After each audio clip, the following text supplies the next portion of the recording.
This is Pat's third year with us here at St. Patrick High School, and he's really just like a family member here at St. Pat's. He is just like one of the boys.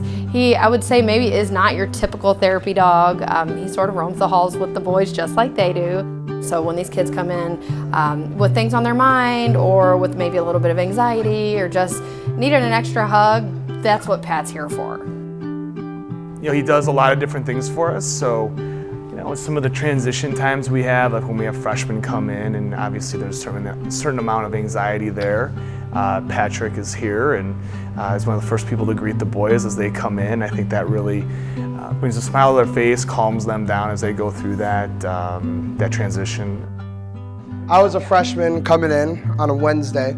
It's kind of in a bad mood, just got out of summer, it's kind of like Then I saw Pat. He was in here people were throwing balls. He came up to me right away, and it was just a big change for me. And I wasn't expecting him to be there. And then ever since that day, every Wednesday he comes in, and it's just makes my day.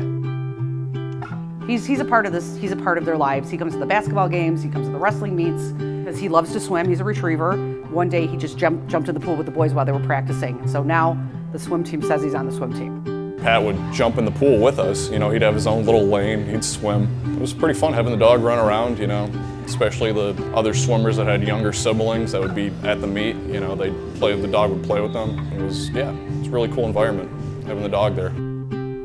We are hoping that this can inspire other schools in the area to say, you know what, this is not a bad idea. These kids are always being compared to something, and what Pat did is he just unconditional love. He doesn't know how many likes you have. He doesn't know how many friends you have. He doesn't know how many followers you have.